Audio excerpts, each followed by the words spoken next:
morning, everyone. Thank you for coming to the class. My plan first was to start working on the new 13 today, but yesterday I checked these problems. It seems maybe we are not ready to work on extracurricular today. And today I did solve some of the problems about expected running time, especially since this topic is a challenging topic, then maybe it's better to see more examples before working on extracurricular. On Monday that you come, we will start working on extracurricular, and we will collect this new extracurricular on the next Monday. I will also post some practice problems. I will post again 14 practice problems about the concept of expected running time. These solutions that we need for recursion and analyzing for loop while loop. We will post a similar type of problems, 14 problems with solutions. And I will post also a new homework today. This homework that we want to post today, homework number 3, homework number 4, I believe, is a very challenging homework. Then we will consider 2 weeks to finish this homework, because I am sure 1 week is not enough. At least maybe 10 days or 2 weeks maybe is more appropriate. Then we will consider 2 weeks for this homework, and we will post it today. Then let's say that it is due on 2 Fridays from now. We will be flexible. Maybe we can reschedule it for the 2 Sundays from now. As I explained before, concept of expected running time that we are learning this week and we will continue next week is the most challenging concept that we have in Foundation 2. Therefore, I think it is better to spend more time on it, teach it very slowly, and if you find this stuff hard, that's very understandable. And again, one good way to understand this stuff better for sure is practicing. Then please work on homeworks and extracurriculars and the practice problem that we will post on Carmen today. About the exam one more time, exam number 1 is on October 1st. I have posted an announcement about time and about the place of this exam. This exam is not in the classroom, it's in the building in another classroom at 7 o'clock. As I explained at the beginning of the semester, everybody must take the exam on October 1st. It is okay if you do not want to take the exam on October 1st at 7. I'm talking about students who do not want to take exam, who do not want to take the exam with other students. If you want to take the exam in another office, you make sure that you make a schedule with make an appointment with them and schedule the time which works for you, and go ahead. If you want to go and take the exam in that office, again remember that you must take the exam on October 1st. Time doesn't matter, but you have to take the exam on the same day with other students. If you did not talk to the office that you want to take the exam there, please do it as soon as possible. Okay, so any questions, any comments, anything?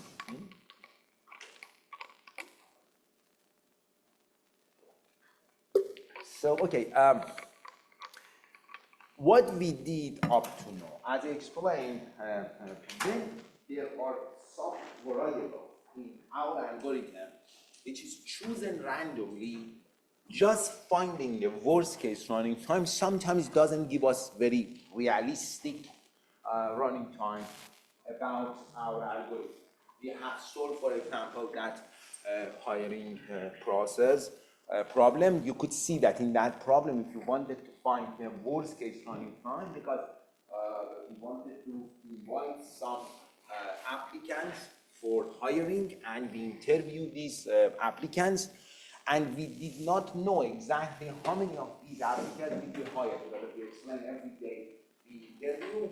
And if the guy which was being interviewed was better than the current employee that we had, we wanted to hire this candidate, and again tomorrow we will continue interviewing. Since we did not know how many people will be hired at the end, because we did not know about the quality of these people, then in this problem, when we wanted to find just worst case running time, as we explained, it was based on two extreme assumptions.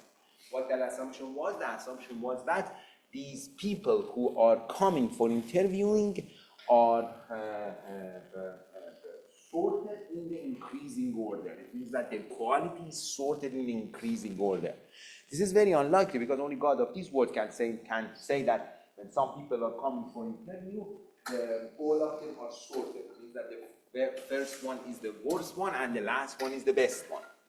Then when you have running time, which is based on such an extreme assumption, then you can see that any conclusion that you reach at the end is not very realistic.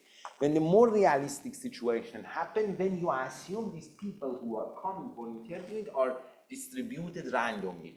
Then when this randomness is considered, then you need to find another type of running time, which is expectation of number of people who will be hired. The same story for another problem that we started on Wednesday. Then see in this problem, you have this algorithm, as you can see, k is chosen randomly out of n number. And as we explained when we use this notation random n, it means that k is chosen randomly out of n number and probability of choosing any of each number, 1, 2 to n, are the same. Then here we have if-else. If condition for if is k equal 1, else k is not equal 1, then now the question is which one will run, if will run or else will run. So if we wanted to find the worst case running time, as we explained several times, we will consider the one which has the higher running time. For example, here for k equal 1, running time is n squared. For k is not equal 1, means for else running time is n log n. Therefore, when you want to find the worst case running time is n squared, because as we explained at the beginning of the semester, n squared is stronger than n log n. Therefore, we can say that worst case running time is n squared. Again, see, nobody can guarantee that always the one which is bigger will run, because only God of these words can say that k equal 1 or k is not equal 1, because you are choosing k randomly out of n number.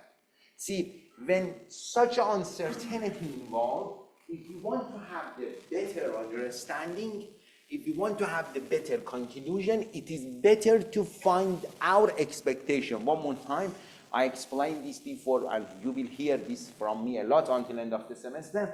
Randomness, if randomness involves, your expectation makes sense. In the cases that no randomness is there, it doesn't make sense when you say that what you expect.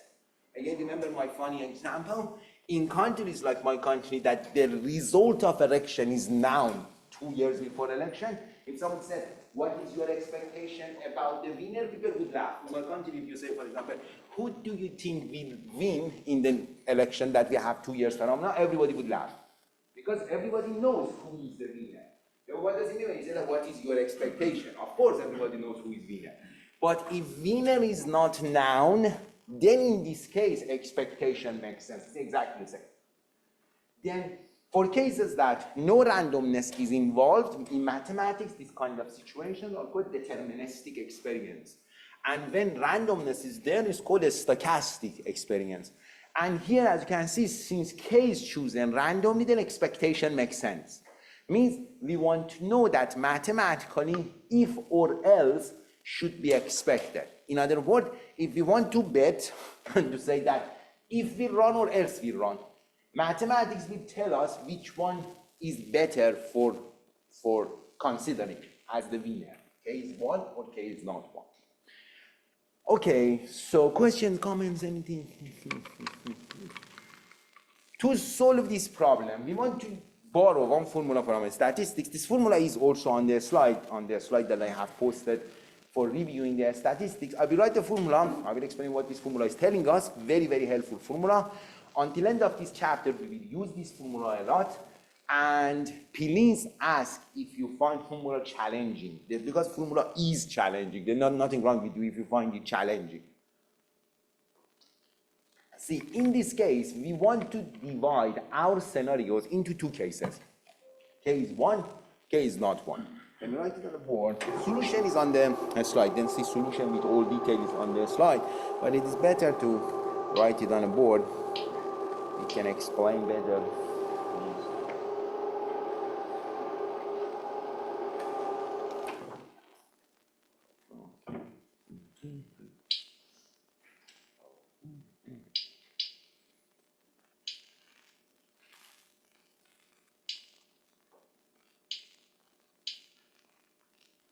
Okay, so let's see, our case said, because K is chosen randomly out of n number, 1, 2, 3, n.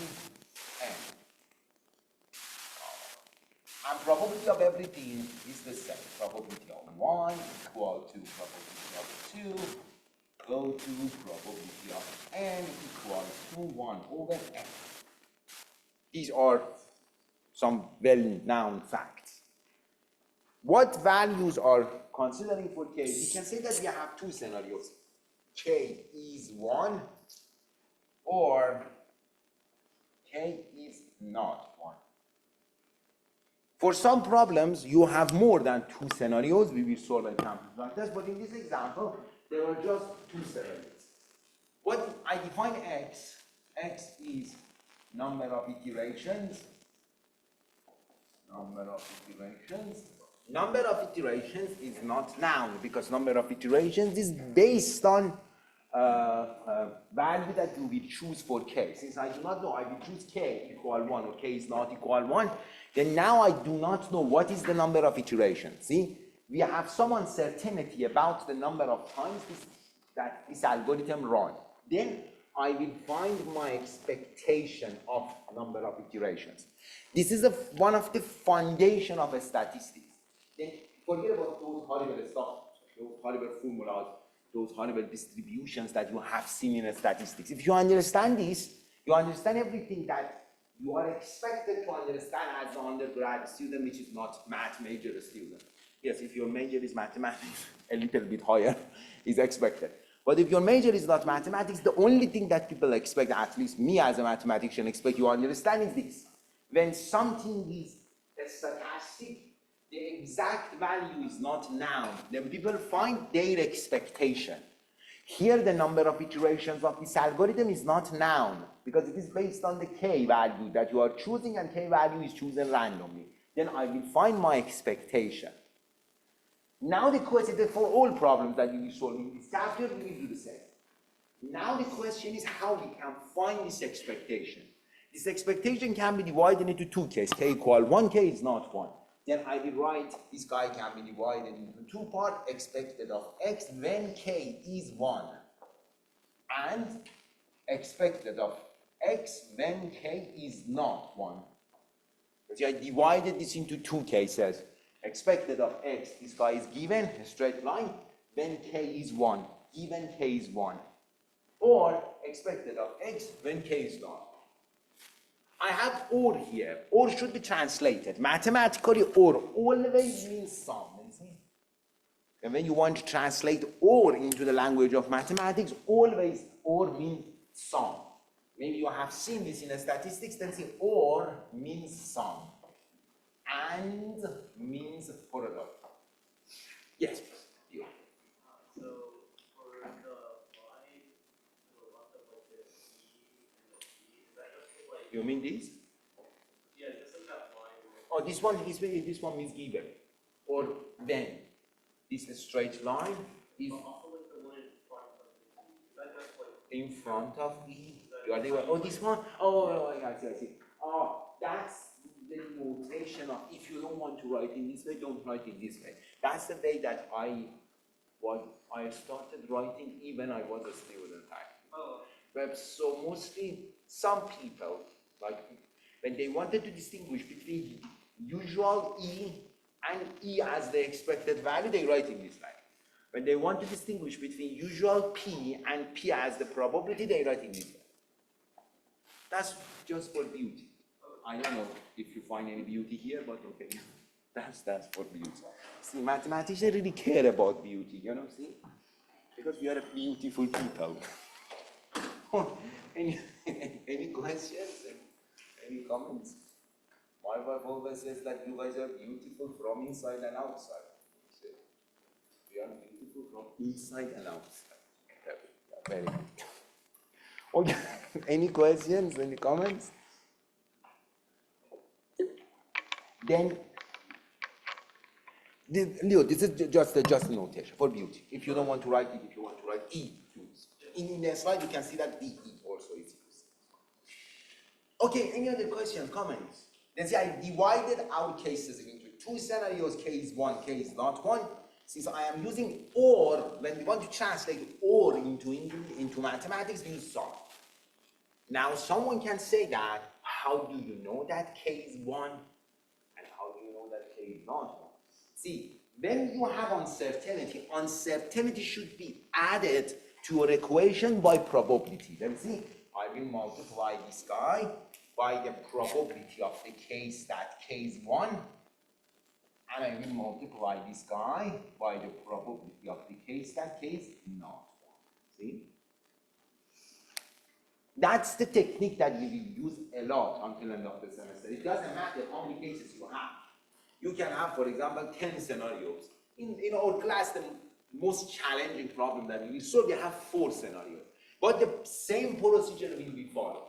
Means when you divide it into 2 scenarios, you consider your expected case for the case that the first scenario, for example, occurs, and you consider your expected case on the case that second scenario occurs. But since we do not know which one will be occur, then this uncertainty will be added to equation by multiplying by the probability of each case. Then see, this guy times probability case 1, and this guy times probability case 0. Any questions, any comments? If you understand this equation, then you will see many problems will be solved very easily. This is a very helpful problem, very helpful formula. We have it with a little bit challenging notations in the slide, in the first slide that we have posted for the statistics. But although formula looks a little bit challenging, but that's the only thing that we have in this formula. We divide it into 2 cases, case 1, case not 1, and then I try to find my expectation, but since I do not know really the first case happened or the second one happened, then this uncertainty will be added to the equation by multiplying by the probability. Then I multiply by the probability of the first case and the probability of the second case. Any questions, comments?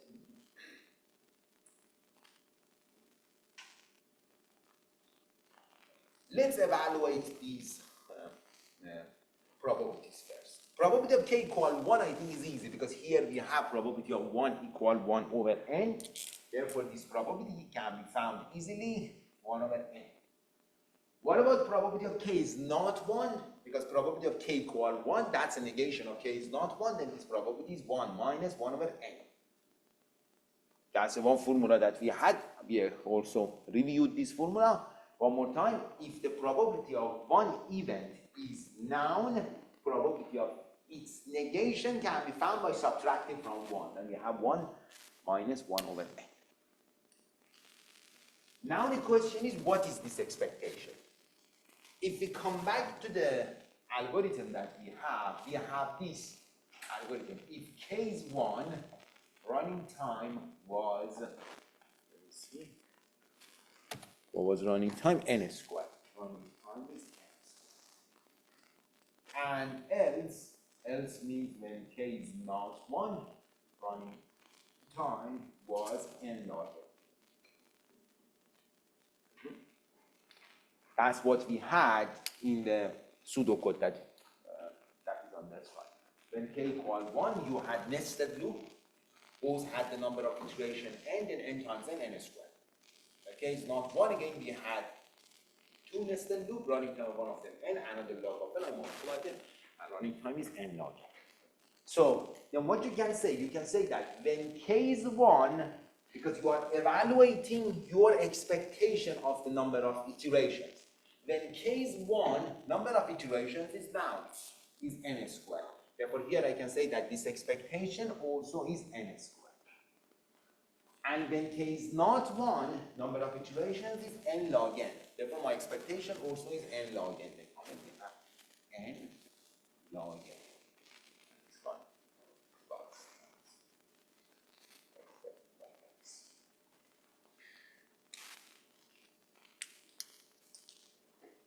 Any questions? Any comments?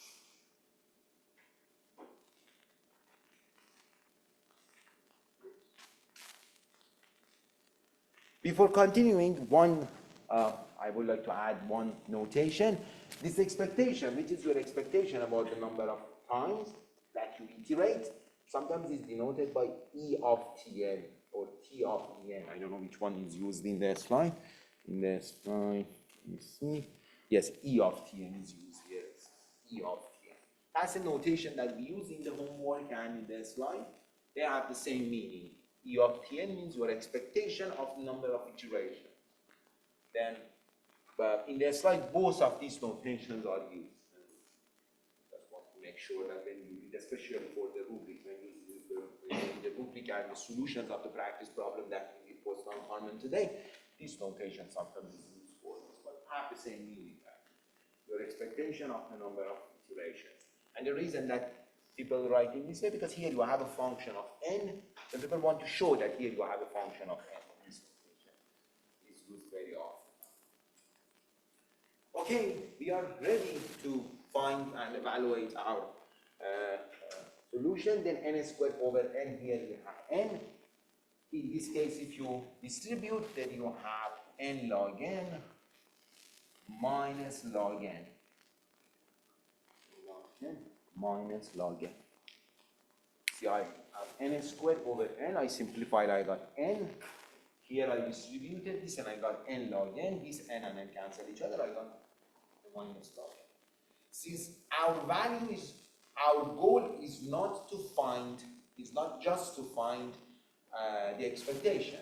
Our main goal, as we did for other cases, is to find the theta estimate of the expectation. Therefore, the goal is to find the theta estimate of these values. Then if you want to find the theta estimate, you know that n log n has the maximum power here. Then you can say this guy belongs to the theta n log.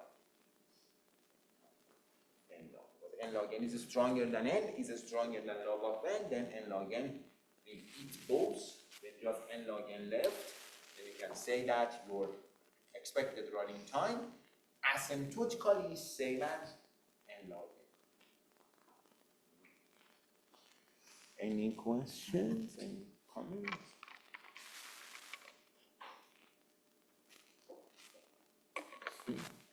Here we got something interesting. As we explained before, this guy is best case running time. After worst case running time squared is bigger. This guy is worst case running time. Worst case running time. This guy is best case running time. So we have worst case running time and best case running time. Then here you can see that our expectation is same as best case running time. In this algorithm, we can say that best case running time and our expectation are the same. That is very interesting fact. I'm not sure how many of you took some courses in physics. In physics, it is very popular that when they are working on the molecules, in most cases they assume that molecules are distributed randomly. And see, in reality, you cannot say this. But why randomness works? Because here you can see that maths, in most cases, guarantee that randomness will result in the best case. See? Randomness means when you assume random case means you do not make big extreme assumption that k definitely is not 1 or k definitely is 1. The value that you reach as your expectation is same as the best value. Then that's the reason that in the science, not just mathematics, in physics, in chemistry, these kind of assumptions that we assume some kind of thing that we are working on in our experience, in our experiment, are chosen randomly will result us to the best case. I mean, we see something like this a lot on the end of the semester. That's very interesting. Okay, any questions, any comments? Hope it wasn't too hard and everything makes sense. Any questions, any comments? Any questions? On Monday that you come and we will work on extra credit on Monday, we have this similar problem on extra credit. Guys, that's something that I want to beg you to do. There are many devils in mathematics, a lot. One of them may be me. But the most devilish part of mathematics is this. When you sit there and somebody solve a problem for you, everything looks clear, easy, done. But if you do not go home and if you do not write yourself, if you do not make your hand dirty, you will never see any issue. That's the reason that it happened to me a lot. When you come to the class and somebody solve, everything looks perfect. It happened to me several times. I remember when I was PhD student at Berkeley, it happened several times. I went to the class, 10 o'clock in the morning. Then always when I went to the class, they taught such a tough, pure mathematics. Everything looks perfect. And always I told myself that, wow, such a great mathematician you are. But when I came back home at night, that my wife went to the bed and I was alone, I could work on the problems, then I could see, oh my God, many mistakes are there. Then that's the reason that I'm saying that in order to prepare yourself for the extra credit on Monday, please make sure that you understand problems that we have on this slide. Believe me, it won't take more than half an hour if you want to understand these problems that we have on this slide. There are maybe 4 problems. But if you understand them, then you go and solve homework. If you understand it, then you come to class on Monday and work on the extra credit. You will see that everything is easy. But if you do not read the slide, if you do not understand the slide, come to the class on Monday. Then when we start working problems, then class will be lost. I am talking about one language that was spoken, for example, before human being was existing this planet. Then make sure that you understand the slides. Okay, one more problem for today.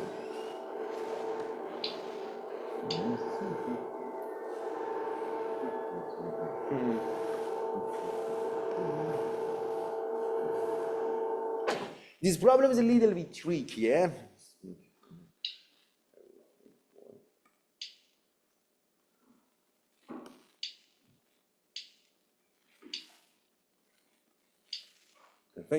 Okay, so let's see what we have here. Find the asymptotic worst case and expected running time. Again, the same thing that we did for the previous problem. Let's see what we have here. If n is less than 100, we will return a 1. That's easy, something that we did before. S is chosen as a1, then we are assigning a1 to a S. A here is an array, length of array is n. And here you have a nested loop for I from 1 to n over 2, for j from 1 to n to the over 1/10. I think until line 9 we have nothing new. We had this stuff before from other courses and this semester also at the beginning of the semester. And then in line 10, we will choose C1 randomly. One more time, what this notation means, coin flip means that we flip a coin and the outcome will be assigned to C1. Therefore, then, suppose, for example, you flip a coin and a head appears, then here you assign C1 equal head. Same story for C2. Therefore, in this algorithm, how many times we flip a coin? We flip a coin twice. Then we flip coin 1 time, we get C1. We continue flipping, then we get C2. Now, one scenario happened here. If C1 is not equal to C2, we will run this line 13. If C1 is equal to C2, then done. Do a stop, because we are not doing for that. So, then see, the new part, the challenging part of this algorithm is line 10 to line 13. Because the question which should be answered is that this line 13 will run or not. Why it is important? Because the running time of line 13 is not constant. as all of you can expect. Here in this line 13, you are using the recursive call on the function. And as you can see, input here is smaller. Therefore, if line 13 run, more precisely, if the condition of if loop is true, then you need to deal with a recursive algorithm. And you have a recurrence and those stuff that we had for the recursive algorithms. And if this condition, C1 is not equal to C2, is true, is not true, then we don't need to worry about a recursive algorithm. Because we just need to analyze by line 9, and analyzing by line 9 is an easy nested for loops, 2 for loops. Okay, so questions, comments, algorithm makes sense for everyone, anything clear?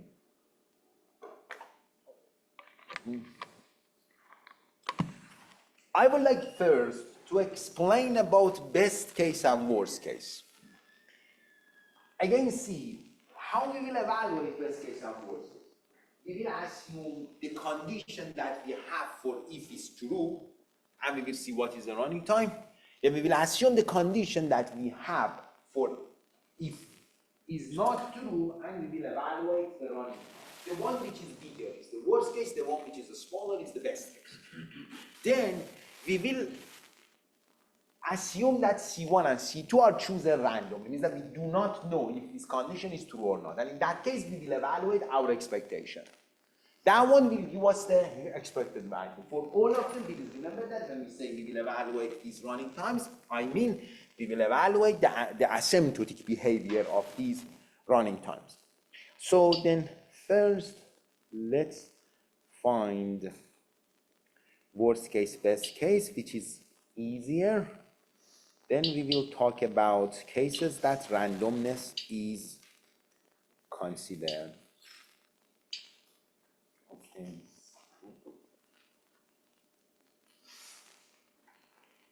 Okay, so let's see. If C1, let's say if C1 is not equal C2, means if the condition that we have in the if is true, then what you can say that the recursive call that we have in line 13 should be constant. Then since in line 13 you have the recursive call, therefore you need to deal with the recurrence. And if you want to deal with the recurrence that we are talking about is Tn equal to Tn minus 7. And in order to find cost, you have to consider the nested loops that you have in line 5 and 6. If you consider the nested loops that you have in line 5 and 6, you have n times n to the power of 1 plus c times n to the power of 1 half. Therefore, here we have Tn minus 7 plus Cn to the power of 4 half. This guy is the recurrence that we have here. Tn minus 7 plus Cn 4 half. One more time, how I got this product. This is the running time of nested loops. Nested for nested we have n, one of them n 110. As you can see, you can ignore floors because n is approaching to infinity, and floors can be ignored, and you multiply it with 0. It is an easy problem. I think that's a good practice. By using substitution or by using recursion tree, you can see this easily that asymptotically this guy is same as this. You can see that asymptotically recurrence is same as n times n to the power of 4 third, which is equal to n to the power of 7 third. That's a very good practice, then I'm sure that you will find it easy. Then by substitution or recursion, both is an easy problem to take. You can see that asymptotically this recurrence is same as n to the power of 7 third.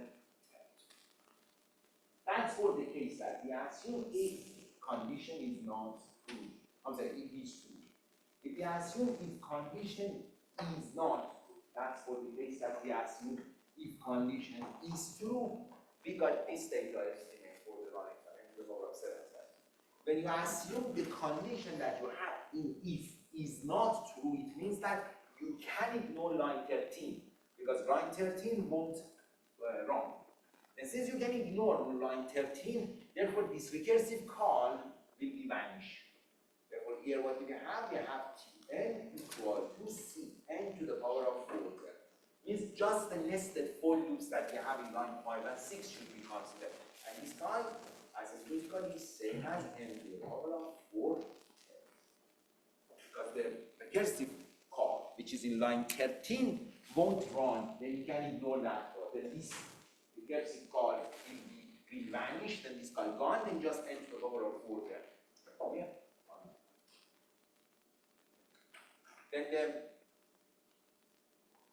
Then if condition is true, we get this one.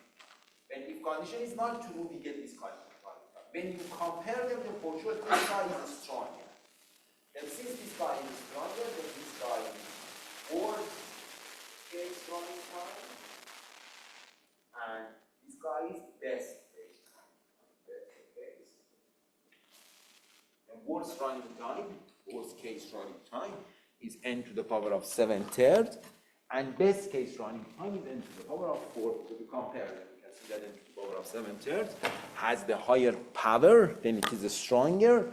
Therefore, that one is worst case. Best case is n to the power of 4.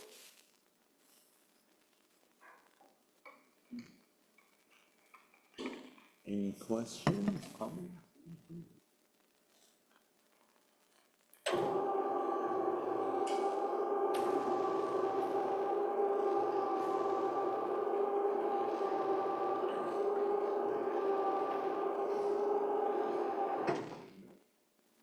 So, okay.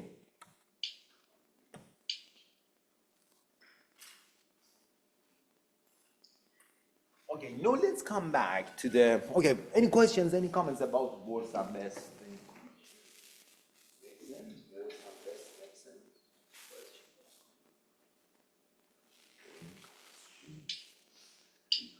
So, now let's come back to the expected case, which was our main goal here. We want to find expected. We want to find expected running time.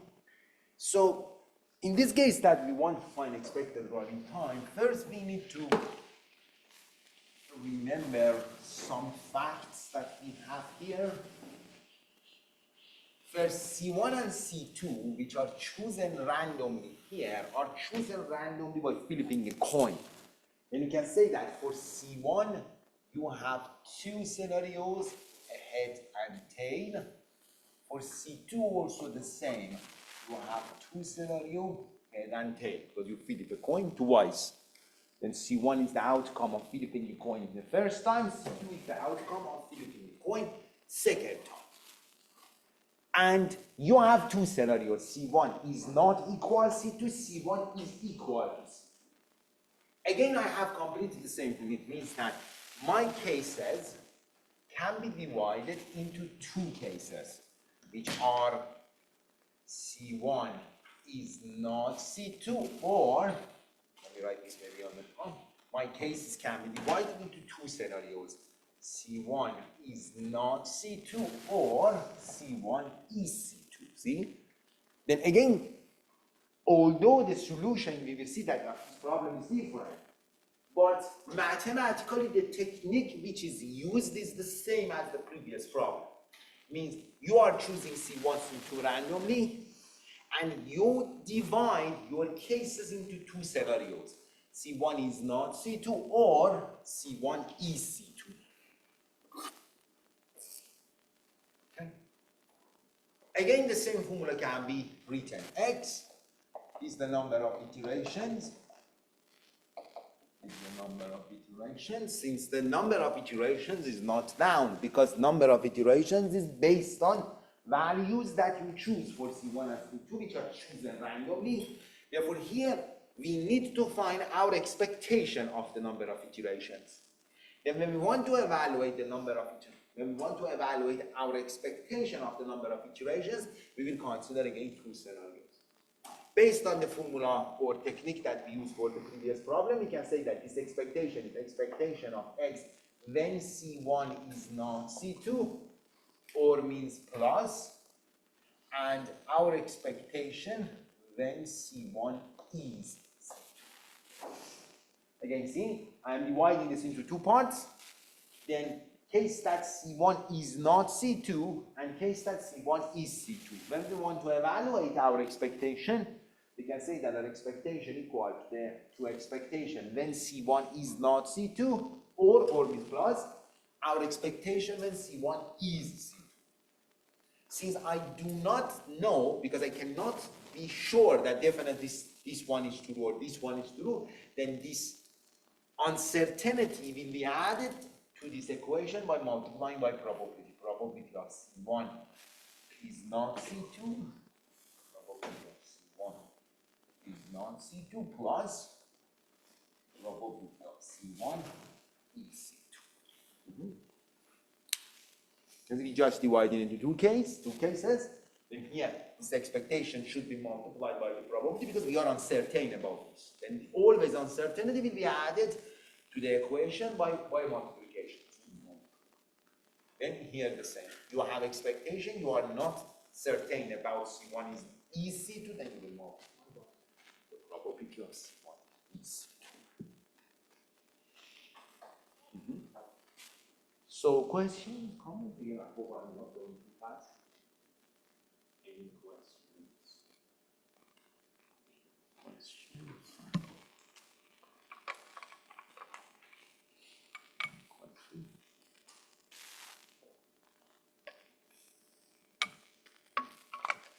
Okay, so far so good, then let's continue. I think probabilities are easy because here probability of C1 is not C2 is 2 over 4, 1/2. Probability of C1 equals C2 also is 1/2. Then these probabilities here are easy. 1/2 is by 1/2. Because you have 4 cases. 4 cases are head, head, head, tail, tail, head, tail, tail. These are 4 all possible. These are 4 all possible cases that we have when we consider C1, C2. Then cases that C1 and C2 are not the same are these two. Therefore, you have 2 over 4, 1/2. Cases that C1 and C2 are equal, then is 1 minus 1/2, then you get 1/2. Now we are ready to evaluate expectations. If you want to evaluate this expectation, you have expected of x when C1 is not equal C2. As we explained, when C1 is not equal C2, you have a recurrence. And we will use that recurrence here. And this guy equal to Tn minus 7 plus Cn 4. Because as we explained on another board, when C1 is not C2, then when you want to find the number of iterations, you need to deal with this recurrence. Here I'm using this recurrence. And when C1 is equal to C2, as we explained, we have just Cn to the power of 4. That's our expectation. Or, for example. Okay, we can simplify this easily. And if we simplify, if you distribute this 1/2, you have 1/2 Tn minus 7 plus 1/2 Cn 4 plus 1/2 Cn 4. If you simplify, you have 1/2 Tn minus 7 plus Cn 4. Right? Distributed this 1/2 and 1/2 Tn minus 7, 1/2 Cn 4. You have 1/2 Cn 4. If you add them up, they will get this. The first one should be Cn is You mean this guy? No, that's a very good question. What was the name again? Nick, that was a very good question. Thank you. Someone can say that wait. You told us before that asymptotically running time when C1 is not C2 is Cn to the power of 7 third. But why here you didn't write Cn to the power of 7 third? Thank you for asking this. Very good question. Why not? Guys, see, Cn to the power of 7 third that I got there comes from the substitution on a recurrence. What recurrence? This recurrence. Tn equal to Tn minus 7 plus Cn 4 third. Nick and all, the reason that I could say that asymptotically this guy is same as Cn to the power of 7 third because I use substitution on this recurrence. But Nick, the same recurrence is not here. Here it is safer to write just the recurrence because we can say that this guy is same as this guy. But if you want to find your running time, you have to consider all of these sum here. That's the reason that here we do not write just the 7 third. That's a very good question, actually. Very interesting. Very interesting.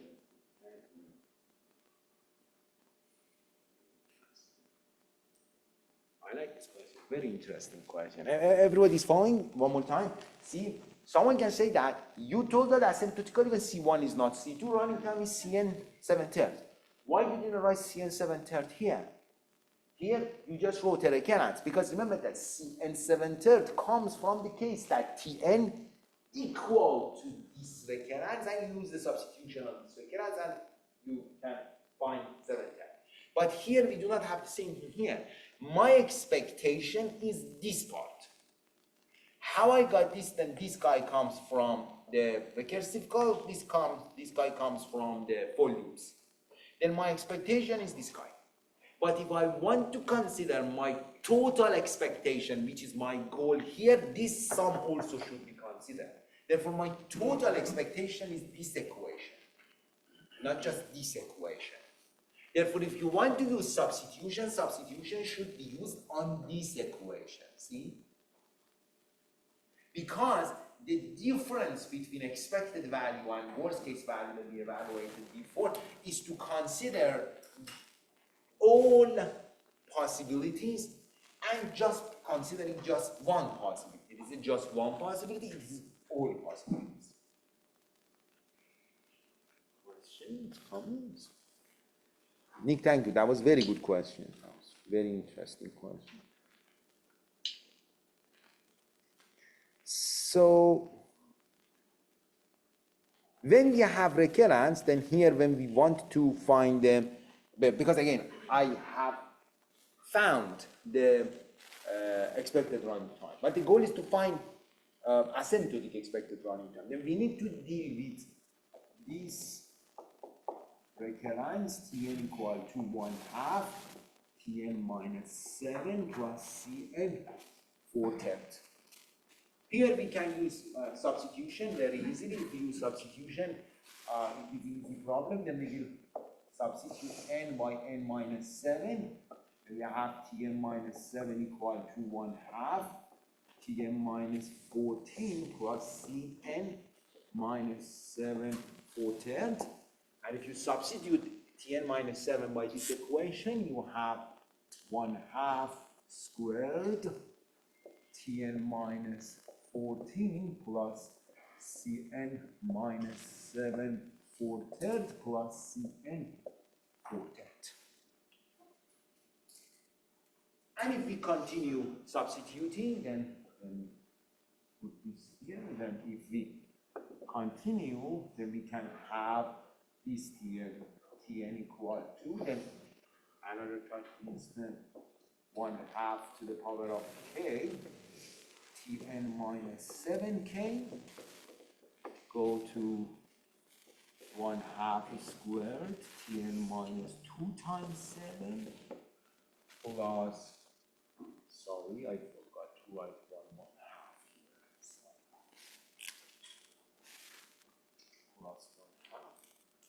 plus 1/2,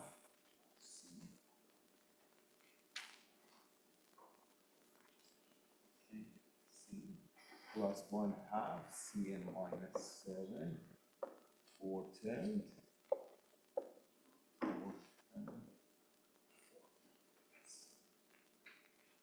Okay, here is 1, 2, and we will evaluate the maximum value.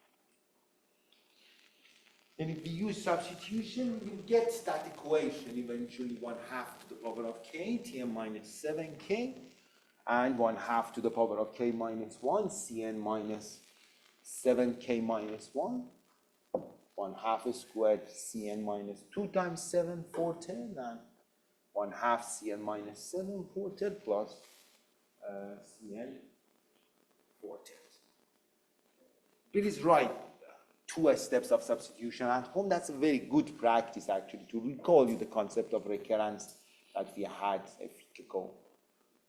When we want to evaluate the maximum value for k, we just need to solve an equation as we did before. Then n minus 7k, we set this equal to 0.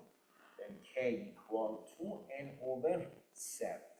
Therefore, the maximum value for k here is n over 7.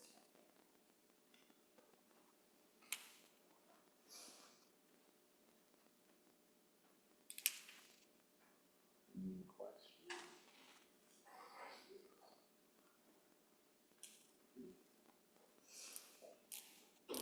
At k equal, and again, as we explained before, any value less than 100 can be considered here. Why 100?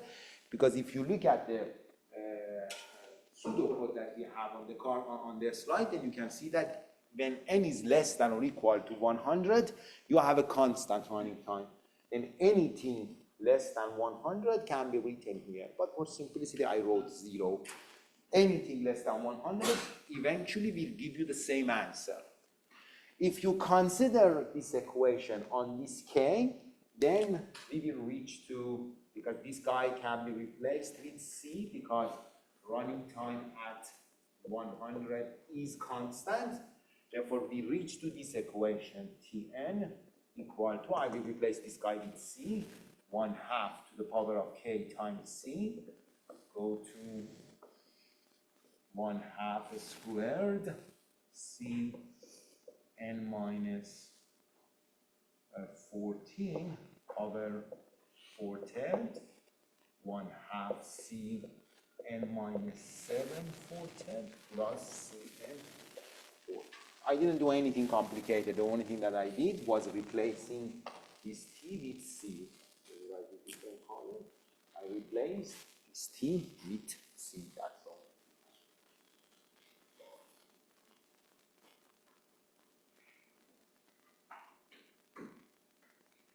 Okay. It looks hard, but actually it is not hard. Because your goal is to, okay, I found expected running time. But my goal is to find the asymptotic expected running time. In other words, your goal is to find upper bound and lower bound. Although it looks hard, but you just need to compare these terms. As you can see, every term is less than Cn 1/3. Because this is Cn minus 7, this is Cn minus 14, and this guy is C. Then everything is less than Cn 4/3. Then although it looks hard, but this is not hard. Because if we want to find the worst case, we can see that worst case here can be found very easily. Because if you want to find the upper bound, we can see that upper bound here can be found very easily. Because everything is less than 4/3, Cn 4/3. Then how it can be written? Very easy inequality. But I know you are trying to finish it fast.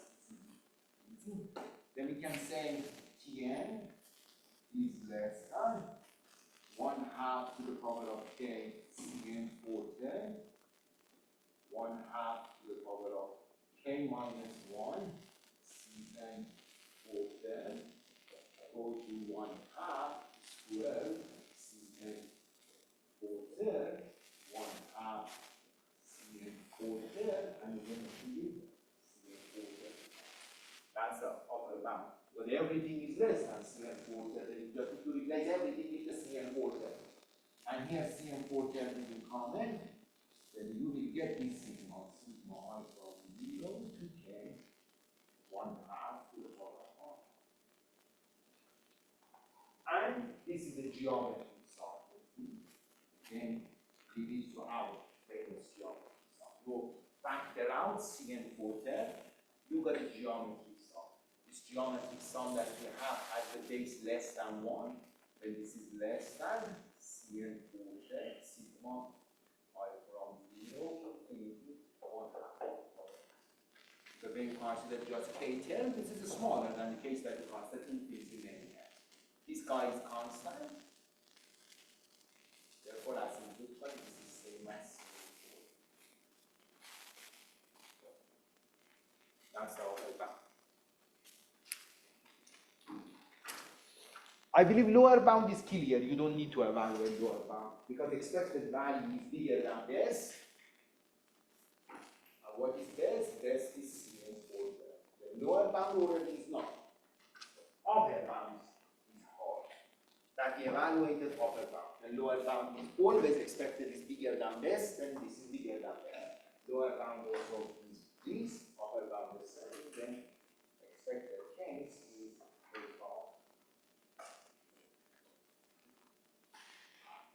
Okay, it was a little bit tough problem. Then if you find it hard, that's very understandable. Thank you guys very much for your patience. Any questions, any comments, I'll be here. We will continue on Monday. Have a good weekend, and any questions, please stay. See you all on Monday. Again, I appreciate for your patience.